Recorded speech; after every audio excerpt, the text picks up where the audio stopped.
Hello and welcome to Full Time Score with another episode. It's your main man, Tabar Ramokwasi. Of course, I'm with my brother with a back. He's back with a smile these days. He's smiling a lot. So, how are you, my brother? Yeah, I'm good and you say I'm good. It's good to be back again. Yeah, it's good to be back again. I'm Yeah, no, happy to. I'm excited.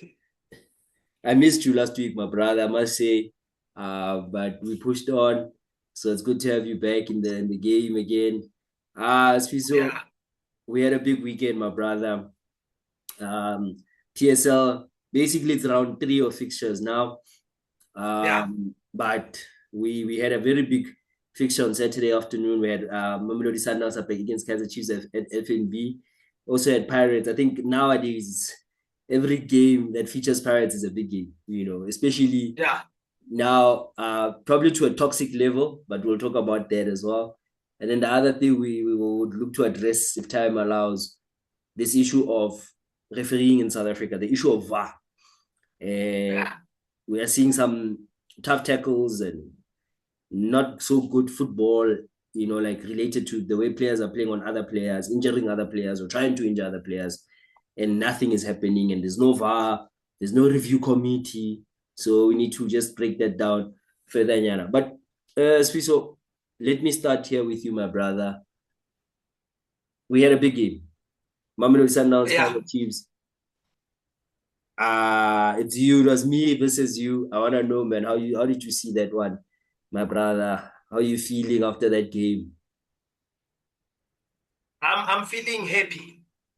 Um, for a long time. I'm Yeah. happy about Kaizer Chiefs' performance against and I call it an international team, Mamelodi Sundowns. Mm. Yeah, no, rightly so. Yeah, because they have international players who Mm. are playing, uh, who come from overseas. Most of the squad has players that come from overseas. So you don't have to undermine the team like Mamelodi Sundowns. They are uh, eight-time league leaders, and they came close to winning it last season, and Pirates won it. Uh, and those guys, they came into this game. I don't know what was the plan of Coach Cardoso because the way they were playing, man, I don't know. I think they were too slow for me, too tactical. Obviously, I was expecting Mamelodi Sundowns to be and Kaizer Chiefs to be tactical. That's a given one. But it is very slow for me. It was very slow.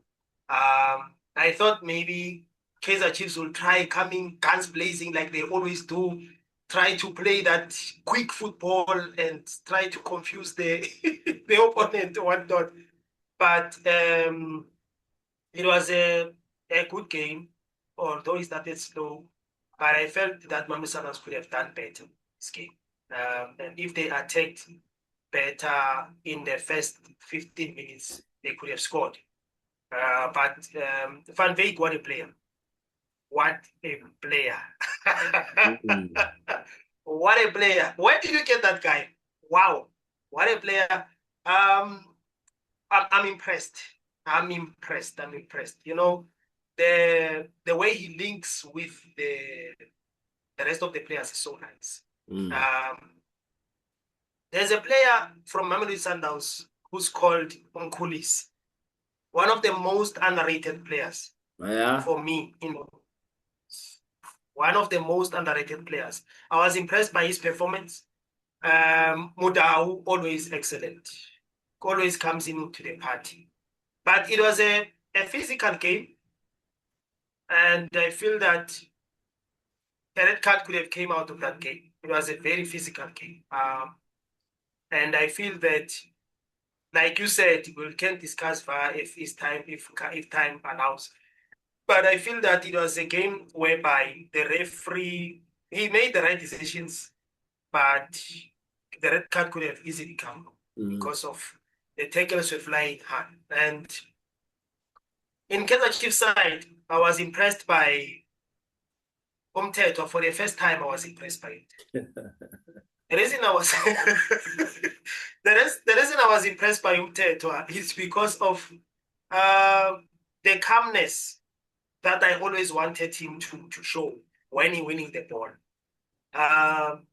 He didn't commit too many fouls because he was calm when he was winning. And Mamelodi Sundowns didn't have Umukwena. And when Umukwena is not in, it's a party for Kaizer Chiefs. Because Undlovu gets to go up. And when Undlovu gets to go up, he creates chances. And you're able to score because he creates chances. Create chances. Pili scored a beautiful goal, created very well because Undlovu was having a party. Umukwena was not there. And he was having a blast of his game because of Umukwena was not there. And Mutsusi Ovas, what a player. Could come and connected. Yes, it was also wonderful in that game for me. But he could have done better, I feel. They've done better than it.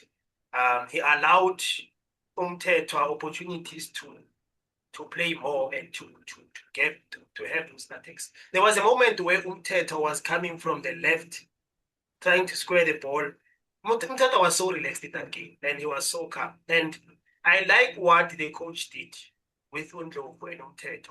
I think he motivated them differently than other coaches.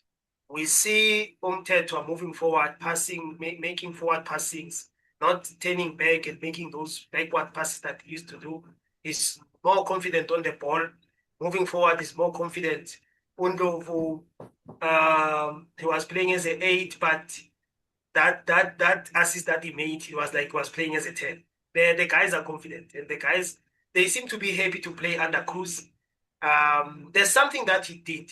There's something that he just adjusted on the players' confidence, because the Kaizer Chiefs that was playing against Mamelodi Sundowns is a total different Kaizer Chiefs that was playing against Golden Arrows. The players were more confident on the ball. They were not losing their passes so easily or losing the ball so easily.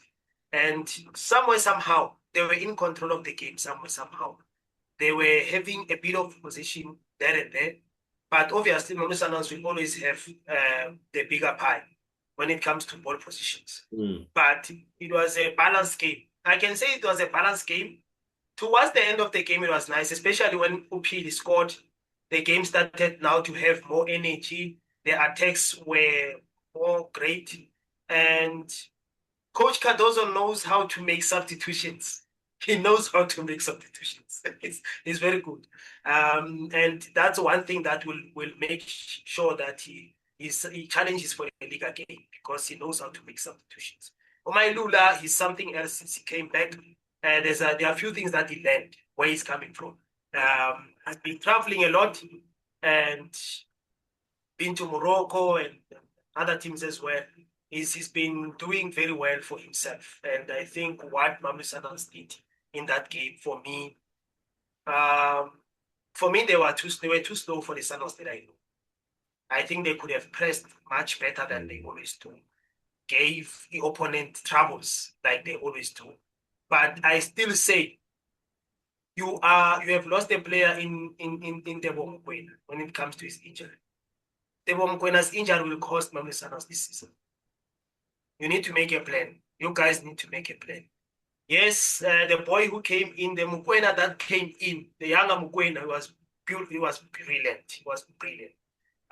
Good substitutions from Coach Cardoso, was able to read the game, but that is not the Mamelodi Sundowns I'm used to. That is not the Mamelodi Sundowns I'm used to. They could have come in guns blazing, making Kaizer Chiefs to make mistakes, and they didn't do that. Instead, they were the ones who were making mistakes. Johannes was making a lot of mistakes at the back. He's not too comfortable on the ball, and that is what caused him to make that mistake and not finally getting that assist to Pili.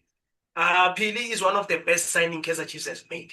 One of the best wingers for me in PSL, and is still going to bother a lot of teams. But the reason he was so active in the second half is because he was not given too much ball in the first. Second half, they started to involve him. He started to play closer to Undlovu and other midfielders, and he started to be more active. started to attack more, started to give Mamelodi Sundowns problems. I don't know why he was taking off the t-shirt. Why are you taking off the t-shirt for what? But it's a big game, and the boy is happy, scoring against one of the best teams, not only in South Africa but in Africa. Yeah, so let's allow him to have that yellow card. He deserves it. He deserves the goal, and not that he deserves the yellow card, but he deserved the goal. He played very well. I'm still yet to see Batman. I'm not yet sure about what Batman will bring, but he has potential. He has potential. He has potential. But Mamelodi Sundowns was too careful for me in the first half. Yeah. And when Kaizer Chiefs scored, they started to open up more. And if they started that way, they were going to make a lot of problems for Kaizer Chiefs. But a good game, a balanced game. I can say it was a balanced game. It was a balanced game. Yeah. I want to start by saying I think Kaizer Chiefs should be disappointed not to win that match because tactically they were the better team. They got everything spot on. I'm a big fan of a team that plays within its limits. Kaizer Chiefs know they're very limited in certain situations, in certain positions. So you can't go there and open up and play toe-to-toe with Sundowns. You'll get 3 or 4, 5. So coming into a low block, mid block, trying to get them on a counter attack, trying to maybe get lucky with a set piece, I think it's a good tactic. It's not an exciting tactic, but it's effective enough. And then obviously you mentioned it. You add on the physicality. Oxen Teto, a very physical player. Ndlovu, very physical player. And Sundowns players struggle with that thing for some reason. When a team gets very physical on them in midfield, Mamelodi Sundowns seem to struggle. I thought the goal by Pili, great goal. Counter press, win the ball up high, targeting Johannes. One-on-one, Pili, composure for a young boy. First game in the Kaizer Chiefs team, 1-0. Think the celebration is a problem, but it's fine. Then after that, Kaizer Chiefs go into that management mode where now we're going to manage the game. So let's sit deep. Let's try to win and close it out, right? Now, when you do that as a team, Sfiso, everybody must be focused. Goalkeeper must be focused. Defense must be focused. Coach must be focused. It's one of the hardest things to do. It's difficult to defend a lead. But we saw this in the World Cup. African teams are trying to defend 2-0 leads with 5 minutes left. We concede 3. But Egypt and Senegal, we saw it with England in the semi-final. To defend a lead is the toughest thing to do in football. I'm kicking these things now. To defend a lead in football is the toughest thing. My opinion on it. So when they considered that goal, fine, Sundowns, we could say Sundowns deserved the goal. They were lucky. But at the same time, it's like, damn it. You did everything correct on that game, Kaizer Chiefs. Everything was perfect. You played the game to a T. You frustrated Sundowns. You made sure you were clear with your plan. You stuck to the plan. Your players showed up. You had your moment. You took your moment. You had one chance. You took your chance. You've done your job. Finished the of the last 20 minutes. They failed to do that. From that aspect, I think they should be disappointed. But also, be happy with that type of performance because you and I have said it, man. Sundowns is not going to compete with Pirates. Sorry, not Sundowns. Kaizer Chiefs is not going to compete with Sundowns or Orlando Pirates. So, for now, these are the tactics they have to use until they build the team and the squad to challenge them direct. And I have no issue with that. I think Kaizer Chiefs deserve 3 points. I think Kaizer Chiefs are outstanding. I found Maboe, Ndlovu, that combination. It's very, very good. It works well together. Nteto had a great game, Upili had his moments. Ignacio, alongside Kunika, not too bad, very good. The issue now at Kaizer Chiefs, I'm not sure what's going on, but your goalkeeper seems to have lost his head. It was the goal last week against Golden Arrows. Now, as this one, he comes out, he punches things, and then goal. I'm not sure what's happening with that goalkeeper currently, but he needs to get back to that form that he was in at the end of last season. Because if he's at that form, Kaizer Chiefs can easily finish top 2, top 3, maybe top 3. And then I want to come to Sundowns, man. Sundowns are underwhelming at the moment. Super underwhelming. This season, they have not given us a complete performance until now. Sundowns have not played a full game of football, dominated the game possession-wise, scored the goals, didn't concede, played well. It's yet to happen. They play well in patches. Against Polokwane, first half, very good. Second half, poor. Extra time, good. Against TX Galaxy, similar. First half, average. Second half, average for most parts. Last 20 minutes, Sundowns. The level that we're used to. Against Kaizer Chiefs, again, man. The last time I saw a Sundowns coach go and say, we're playing Kaizer Chiefs, we are the better team. We have the better players. It was under Mangoba Ngqiti. And Sundowns won that match 4-1. That one where that offside of Ribeiro, where we were not sure if he's onside or offside. That's the last time I watched Sundowns. And when I watched the game, Sundowns were playing on the front foot. They were going for the game. And they were trying to beat Chiefs. They were trying to get 3 points. Ever since Cardoso came in, again, I'm not attacking Coach Cardoso. I'm mentioning what I'm seeing. Ever since Cardoso came in, every time we play Kaizer Chiefs, I'm not sure what the plan is. There's no clear plan. There's no clear structure to say this is how we're going to win. Even when it's obvious that we should be winning the football matches. I think about that Nedbank Cup semi-final. Yes, Kaizer Chiefs scored and won the game with an offside goal. That's fine. But in that game, we were, again, 1-0 up, total control of the football match. Why don't you release the handbrake and let the car go? Why don't you press the hammer on those guys? Chiefs made it 1-1, 2-1, they win the match. Last season, again, 2 draws against Kaizer Chiefs. 2 draws. And the second draw we played against Kaizer Chiefs was desperation. Now I'm saying we as a Sundowns fan, sorry.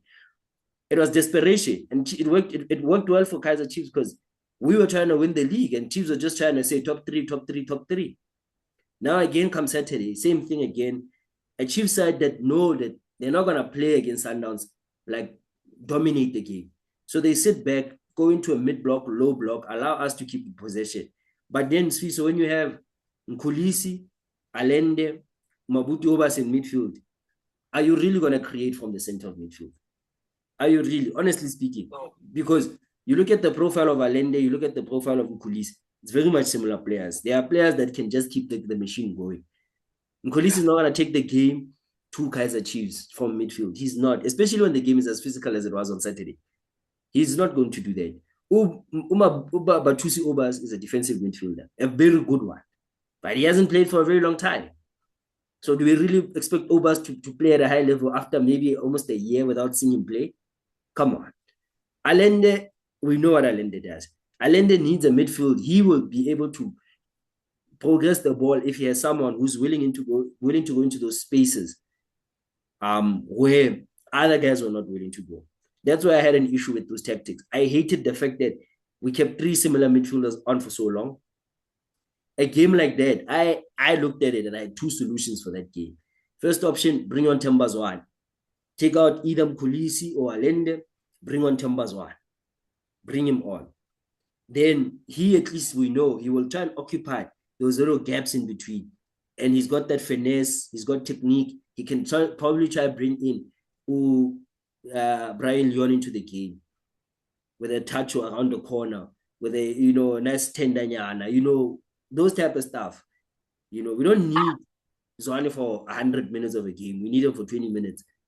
So I thought he could have done that. The other option I felt was, let's take the game wider. Centrally, Kaizer Chiefs, Winika, Ignacio, they were strong. You had Ndlovu, Mabue dropping deep when in a defensive position. So they really, really congested the central attacking point for Sundowns. That's why you could not see Leon make his runs or anything, because every time Leon had the ball, there were 3 guys around him or 4 guys around him. But what does that do? If they're congesting the middle, the wide side, the flanks are open. Get Mudiba in the game from the left. Get Mudau in from the right. And now take out Leon or take out Van Veek or even Matthews and put in Uleboang Mutiba. Someone who's stronger, more physical, and tall. And say to him, cross, let's see. cross it. Let's play direct football. Cross those balls. Let's see if this guy can win us 2 or 3 headers. Even if he scores off a second ball, let's do something different. But we kept doing the same thing and the same thing, and it just didn't work. Yeah, we got lucky with the goal, man. I think there's an element of luck about that goal. I think if the goalkeeper stays on his line and the defender says, my ball, or, calls it out, he hits it, Chiefs win that football match. The other thing I liked, not just to be completely negative, I loved Usianda Ndlovu. I think he gave Sundowns something different. You see, that's what Sundowns needed for most of that game. Ndlovu, the young Ndlovu from Golden Arrows, a new signing, he came on. He took the game to Chiefs. He hit Modi with a spy 2, almost created a goal for Ireland. He looked hungry. He was going forward. Sundowns lacked that for about 70 to 80 minutes of that football match. That's why the draw was there. So the question for me is, yes, Kaizer Chiefs were brilliant. I cannot take that away from them. They deserved 3 points, not a point. They deserve more than a point. But from a Sundowns perspective, the questions need to be asked a bit now. Guys, why is it every time when we play Chiefs, it looks like we're doing something different to what we were supposed to do? I'm not underestimating Chiefs. I'm literally saying a fact when I say Mamelodi Sundowns have the better players.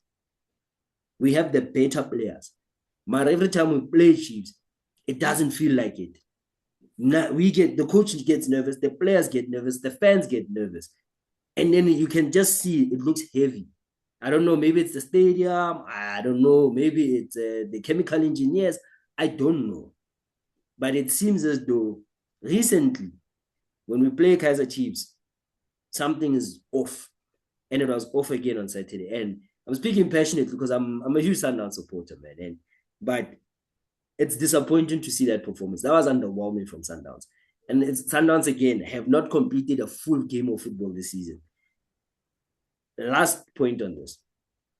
If we continue like this, we'll find ourselves in the exact same situation as last season, where we've got 3 games to go.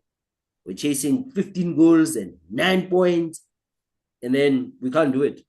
We cannot do it. And you can see that Chiefs have improved a lot. Orlando Pirates, the combinations are going to combine soon, and they might run away with the league and we'll be left behind again. Or we'll be there, but then we'll find ourselves in a tight situation come May again. So whatever's happening, I think Cardoso and that team need to get it together quickly, because the league is very tough. We can see lots of teams have improved. So yeah, speaking of Pirates, so they play Chippa United Saturday, Sunday afternoon. Easy win ultimately. Tough in the first half, not the best of Pirates, but second half they came out firing. We saw a bit of Tito Masonga coming through doing his thing, and yeah, Pirates win. What do you make of this Pirates side in this season? Pirates it's a good team, and they deserve to win the league last season. But like you said, I like what you said about the combinations. Yeah, the combinations, they will slowly get there. And eventually when they get there, then they will be a very dangerous team. But you are a defending champion. But for me now, they score in the 66th minute against Chippa. I'm not taking anything away from Chippa. It's a very good team. But as a team like Orlando Pirates, as a defending champion, I feel like you should control the game from the word go. And you should destroy the team from the word go. They have the quality, man. Pirates, if there's one team that doesn't have an excuse, is Orlando Pirates. Yeah. Because they have made the signings. Yes, they can be struggling with the combinations, but they are still in the MTN 8. They still have to play in the MTN 8, and they still have a lot of games to play for, and those combinations will come. But I'm still worried if Orlando Pirates says 60 minutes 0-0 against Chippa United. It's either our league has improved, or maybe Brandon Truter did his homework. But I don't know. I don't know what you think. But I feel that Orlando Pirates, by the time it says 54, they should have maybe scoring. They should have been now scoring their 3rd goal, according to me. Because now, if you take that long to score against a team like Chippa, Then if you get a team that is more organized or a team that is more stronger, then you'll have problems. That's why I think they drew against Amazulu during the week. And Amazulu deserve to be number 4 in the league. They deserve to be number 4 in the league. And they challenged Pirates. They challenged Pirates. And they drew with Orlando Pirates. And people now started without the coach, question the coach and what is wrong, what is right. And the issue between the players and the coach and the senior players, he needs to get that in control. Because if he doesn't get that in control, it's going to be a problem moving forward. He needs to deal well with that so that it can go well with him. But yeah, I think Orlando Pirates will do well this season. Very, very well. They have a quality team, a very, very good team. And they are doing so well for me. But I still feel that they could have controlled that game much better. They could have scored early and maybe score 2-3, then rest some of the players and try some of the players because the league is just starting. You can risk and play other players. But I was impressed by Usiema. I was impressed by Umaswanganye. I think the absence of Omofukeng and putting in Umaswanganye, he's filling that role very well. And he's filling those gaps that were left by Omofukeng. But Orlando Pirates have lost a very big player in Omofukeng. And I know they will miss him. They will miss him. He was a diamond in that team. But Umusangwanye, he's blending in well again to that position that he's used to that position. But it was filled by Umufukeng. But now he's back in that position. He's playing very well. He's clicking very well with the midfield.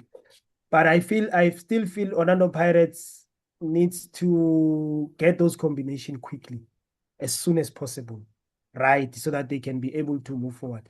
I might be wrong, but I feel that against they are playing against Golden Arrows, right? In the semifinals on MTN 8. Are they playing Skukune or they are playing Skukune? They are playing Skukune. Playing Skukune. Sundowns is playing Golden Arrows. Golden Arrows, yeah. Yeah, and a team like Skukune is going to give Orlando Pirates a lot of problems. Yeah, because they're very organized. They are very organized. Yeah, so they shouldn't undermine Skukune. And Skukune is a team that is doing well so far this season. They are doing very, very well. And I feel that, yes, they are conceding goals. They are making mistakes at the back. But they are going to give Pirates a hell of a game in the semifinals. I just wish to see that semifinal. I hope I'll have the time to watch that semifinal. But I think it's going to be one of the biggest semifinals. That game is going to be very interesting because Kukune will come guns blazing to Orlando Pirates. They won't give them time. They're very good players. And they will Abomojella. Is making problems there at Kukune. So it's going to give a lot of players a problem. But I still feel that Orlando Pirates needs that striker, the new striker, to come in. So that he can, he needs to come in as soon as possible, so that he can give them the opportunity to score more goals. But I felt Orlando Pirates could have beaten Chippa United 5-0 or 4.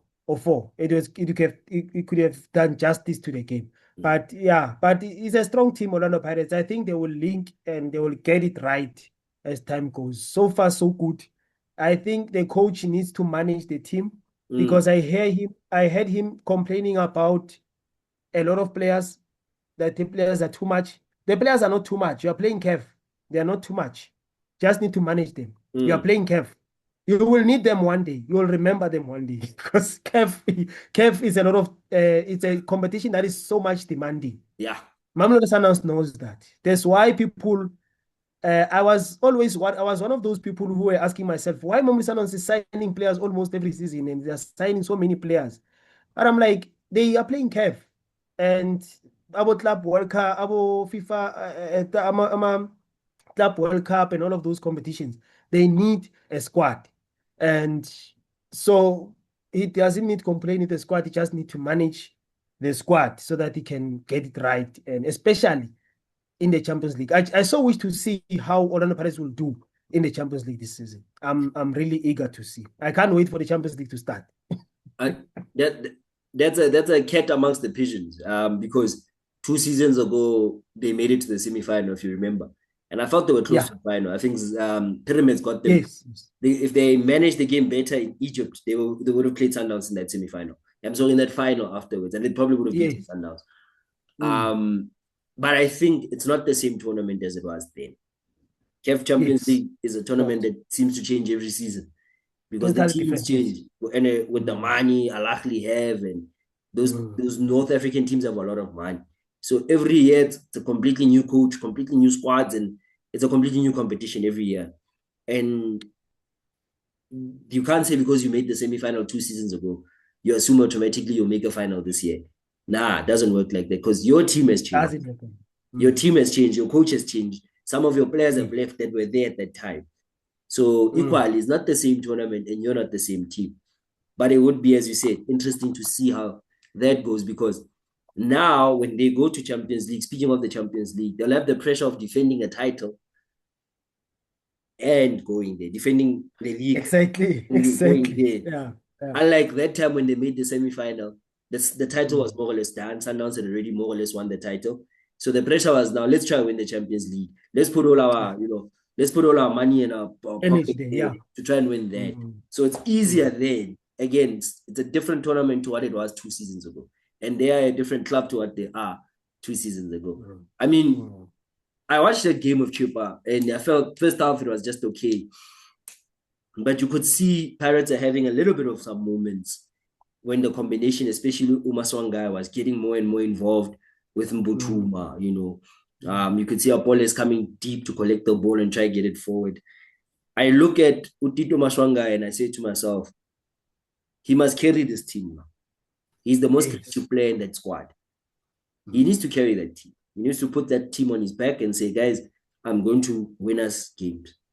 Through my goals, through my assists, I'm going to perform at a level where we will win these matches. And I think he can do it. He just needs to. Tito is a very sensitive person, clearly. Judging from how he reacts on the field and some of the things that we've seen in those documentaries are posting. He's a very sensitive person. But I think if Tito was given a hug by Jurgen Klopp and told him, I love you, you're the best player in the world, Tito would be the best player in the world. He would believe that every week. I think Coach Wadu sometimes, I understand his approach. That's how he does it. He played in Europe, he had a successful career. He played for Fulham. He wants his things his way. But I think sometimes in South Africa, you need to tone that stuff down, especially at a club like Pirates. The players are not used to being called out in the media and say, hey, you must wake up, and being called out in the media. The players, some of those players, they're not used to people kicking and shouting and all of that. I admire Coach Wadu's passion for the game. I admire Coach Wadu's passion for coaching these players. I admire his determination to be successful and win. But I think there are certain areas where he needs to tone it down because the South African footballers' mentality is not the same as maybe a North Africa or even a European player. And equally, especially at Orlando Pirates. Orlando Pirates is an extremely emotional football club. I used to make fun of my friend and say Orlando Pirates is a soft football club. Because when they are very high, they're very high. And when they are very low, they're very low. So Orlando Pirates won yesterday. You can see the fans are celebrating the statuses on WhatsApp. You can see the videos on social media about what they were doing at the stadium. Let them lose the next match. Wadu must go. Tito is a cow. Yes, you get me. So they're an extremely emotional club. It's literally like Arsenal.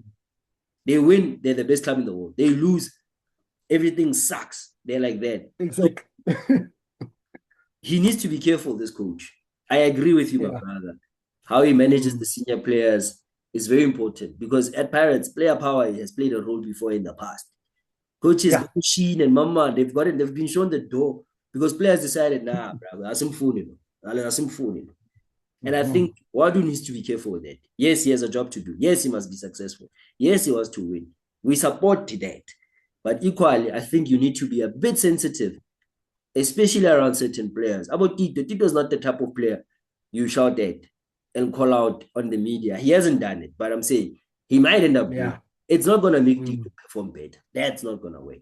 But I think, seeing what I've seen, based on the documentary, seeing how I've seen him react on the football field when things don't go his way. If Coach Wadu was to give him a hug and say, my brother, I think you're the best player in the world.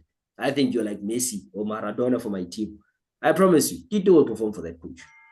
He will perform his behind or for the club. So I think Coach Wadu needs to manage himself, or not say, he needs to change his approach. Yeah. And be a bit smarter. Calling out players in public is not good. And when you have a fan base like the Orlando Pirates fan base, that's not a good idea. The Orlando Pirates fan base will boo a player of their own. They've booed Mputu already. They once booed Gabuza off the field. Gabuza was booed. He took off his shirt, threw it in the crowd. They threw it back. And then he walked off.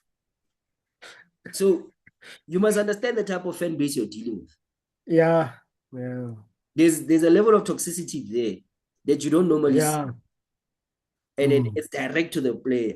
So if the coach is out here calling out players, I'm not criticizing him, because he says, he came out and said people are saying nonsense and whatnot. But what I'm saying is, what he's doing, his approach is not wrong.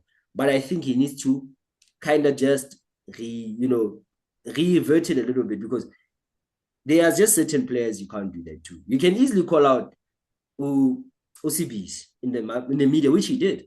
Said it's BC and Chain, the goalkeeper, they must wake up. He doesn't have time to play. Those guys are old players. They're senior players there. They're captains, they're leaders in the team. It's fine for him to do that to those two guys. But if he was to do that to UCM or Umbutuma or Danson, he's going to destroy those boys. He's going to destroy those boys. That's what I'm saying.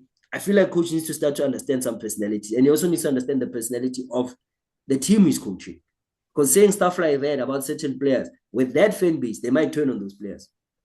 If results start going wrong, the same fans will say, Shaheen is there, he's been. Yes. And that's where the danger starts, my brother. But overall, I think the combinations are there for this club, especially with midfield. They've got our dancing, he looks a good player. Unfortunately, Nduli, I think Nduli is a good player, but someone decided to kick him and hurt him badly. But he's a good player. There's players there. And I think the combinations, when they come together, Orlando Pirates are going to fly. They can more or less defend this league title. I believe they can defend the league title. They showed last season that they're a good team. And once those combinations get going and this coach and the way he coaches, they will fly. I do believe in it. And I believe so too. They deserve their 3 points yesterday. I think teams like Abashupa United, some teams shouldn't be in the PSL. I'm sorry to say that. And I have a list of teams that I just think, I don't know why you guys are still in the PSL. Chupa United is one of them, they do nothing in the league except change coaches every 5 days. So, but if you are playing them, beat them. Simple as that. And exactly. I agree with your point. It would be interesting to see when Pirates play a more organized team. TS Galaxy is more organized. The Cocoon is more organized. The Golden Arrows is more organized. What will we see from about Tito Msongai, about Denson, about Buduma, Ashwena Polis, Sibelebele, Muremi? What are we going to see from those players when they play a team that's actually more structured, has better players in key positions, and then maybe they can actually defend? That's what I think the challenge will be. But I do believe that this Pirates team does have the potential to defend their title. It just depends on how they react. As I said, club like that, especially when they're in this form, it's dangerous territory. Because when they lose, you can taste it. Yeah, you can taste it. Like, it's a very emotional football club. It's like, as I said, it's like Arsenal. Literally, like, when things are tense, you can literally taste it in your mouth. But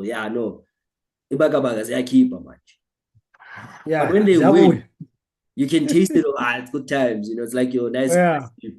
So it's always dangerous. But I hope they can manage all of that and go for it, because I feel like the issues with Pirates are more off the field than on the field. And off the field is those relationships with coaches and players, coaches and fans, players and fans. That's where the danger is.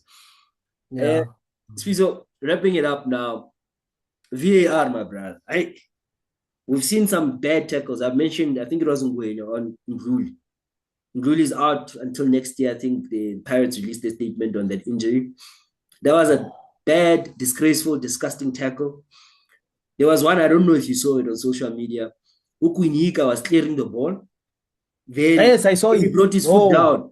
He Woo. absolutely karate kicked, almost like a karate kick, standing Oh, man. karate kick on Oh, Matthews's back. You know, he could have injured his spine. And yes. then there was Tebogo Mokoena. You mentioned him. He's Yeah. there because some guy from Polokwane also fly kicked him on the ankle. And Mokoena played through that ankle. And it's not the only ones. We only mentioned the three most popular. We saw also Chislet, the young Bennett Mokoena, stepped on his calf. And nothing Yes. happening. What's going on with VAR? My question. Do we need it? Because it looks, you know, and before I give you a chance to speak, I just want to say this, my brother. Yeah. Ever since there's been conversations about VAR in South African football, our refereeing has gotten worse. Or maybe it's because we've put a bigger spotlight on it and watched it more carefully. But ever since the current Minister of Sport and Arts and Culture came into the picture and said he wants to push VAR because he's tired of this nonsense, it looks like the refereeing has gotten even more worse, or maybe the spotlight is bigger. Either one of the two things, but high corner, man. Corner. You know my views about the VAR. I once told you, Mr. Tabang, that I'm not confident about VAR coming to South Africa. The reason is because of I coach a local team in my neighborhood. I coach a local team. I coach the juniors, and I'm sorry, but our local football association is failing us. Yeah. Because they are bringing us referees that they don't train them that well. And we always complain about the referees each and every game that we play. There's hardly a game where we don't complain as coaches. And I see that in the PSL as well. If you do not know how to officiate properly, how are we going to cope with the VAR? Because VAR, you need to make crucial decisions. And you don't need to be emotional because a game like Mamelodi Sundowns and Kaizer Chiefs, it needs a sober mind. Yeah. A game like a Soweto derby needs a sober mind. Even those other derbies, I mean, Richards Bay and Durban City, those games, they are big games because they are a derby. And you need to make very, very crucial decisions. And final games, like for instance, the cup games, you need to make very, very crucial decisions. And you need to be sure about your story. Know the rules very well on how you need to apply them in the VAR. And I think that's my worry. I'm more worried about our referees being well trained, not for VAR, but for officiating. I hope you understand me. I hope I make sense. Yeah. Officiating, I feel like there's still a lot to do. So now you bring in a VAR. Yes, they are going to be trained. I heard that they are trained. They are still being trained for VAR. But how are we going to make it on VAR if you fail to make a simple decision? Offside. And offside decisions, some of the corner kicks, they are supposed to be corner kicks. They are not corner kicks. And by the way, now VAR intervenes on corner kicks as well. It intervenes on corner kicks. Yes, World Cup, I saw it. So there are so many rules that are changing on VAR almost every time the new season starts. There are new rules that are coming in. So how are they going to cope about those things? I'm more worried about the officiating, not the VAR. The VAR is good because it will help the referee to make the right decision in terms of crucial tackles that have been made throughout this week. They've been very, very dangerous tackles that have been made. And I'm so worried about them. But how does a player receive a yellow card after what they did to Mruli? How do you receive a yellow card in that instant? How do you receive a yellow card, man? It's a red card and another 3-match ban besides the match ban for the red card. You know, I agree. A serious disciplinary measure has to be taken. You know, and now it's left the way it is, and it's not fair for the player. The player is out. You know, his career is in shambles now, is in jeopardy because of that tackle. Who knows? He might come back differently when he comes back, not being fully the player that he's becoming, because he's a brilliant midfield. He's one of the best for me now in the PSL. And yeah, it's not fair. But I am worried about the officiating, not about the VAR. I'm okay with the VAR, but who is going to do it well when it comes and make right decisions? Yeah, because That's my worry. I understand you. Basically, you're saying the referees are so Yes. bad now. They are failing Yes. now. So what makes Now. us think VAR will make them better? Thank you. I agree with that narrative. I support it Hey. because we've always, and I've always said this, that we've always had a South African issue with referees. Né? The problem Yeah. is we look at it from my club point of view. So you are a Yes. Chiefs fan, I am a Sundowns fan. So the only time I Exactly. see a referee as bad is when he makes mistakes against Sundowns. Exactly. The only time you would see the mistakes is when he makes mistakes against Chiefs. And I always would say to fans and people that I talk with and argue with online that watch all the games if you can. Or, we have nice TV programs now this time of the season on TV at night, on Monday nights especially. Watch those programs. See when they like to bring on a guest referee. He will then break down 15 to 20 mistakes from different games, not just one team. I think the great Asim used to be on TV. Yes. And I think there's another ref, I forget his name, that guy, he's still on TV. I just forgot his name. It's Victor Khungwane, I believe. He's still on TV and on radio without VAR, showing you 5 or 6 different games where referees made huge blunders that affected the result of that game. Yes. Then another stupid thing we do, Swiss, we have this referees review committee where they review the referee's performance. Then the referee gets suspended, or I think he gets relegated to the league, to the NFD or ABC or something. It's stupid. Yes, it's a good punishment, but it's stupidity because it's not as if that guy's going to go study the game and come back a better. Yes, different. Yes. It doesn't help. I could be wrong. It doesn't make them better referees. Someone said we should professionalize refereeing in South Africa, meaning they must get a proper salary. No, I could be wrong. You would know better, but right now it's a part-time job. So you get a stipend for your travels, you get a stipend for refereeing games and, all of that. And then also that opens the gap for bribery, especially in the lower leagues, as we've heard.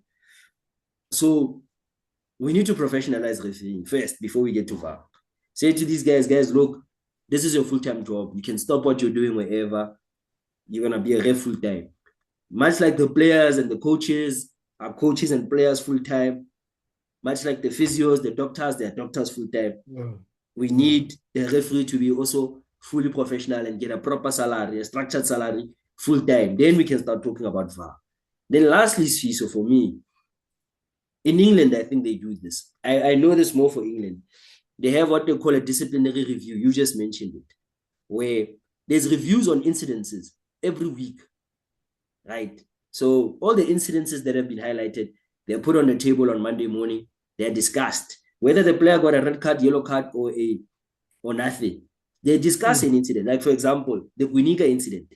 That would have been discussed if we had that system. Exactly. And then a decision would have been made to say, okay, we've seen this. This is violent conduct, clear violent conduct. So we're going to give him a red card. So we'll call Chiefs and tell management, your player's out for 2 games. We've given him a red card here. And it's the same thing with the Nduli tackle, where that player got away with murder, almost. It was a disgrace for him. It was disgusting. I'm all about playing football tough, but I'm not there. That's killing someone. That's injuring someone. That's ending a career. In that case, he would have been put there, and his yellow card would have been upgraded to a red card. And probably there would have been other sanctions. I've seen that happen in England, and even in some cases where there's a reviews committee to say if a player gets a yellow card, also a red card, they review that red card. If the red card is not right, they can go back and rescind it and say, no, he's no longer suspended for the game or 2. He can play. In some cases, they can say, no, that red card is proper. In fact, we're upgrading his suspension. We're extending his suspension because of violent conduct. Yeah. We've seen that. I've Exactly. seen that in England, over the years. Yeah, it's done. It's done in England. Yes, it's done in And England. Yes. it's not a once every 3 months story. Every week, all the Mhm. red cards, everything is checked. Red cards, yellow cards. There's reviews on this. And the players that are punished there. They're given the right to appeal or whatever, but they are punished accordingly on time. And that's good for that league.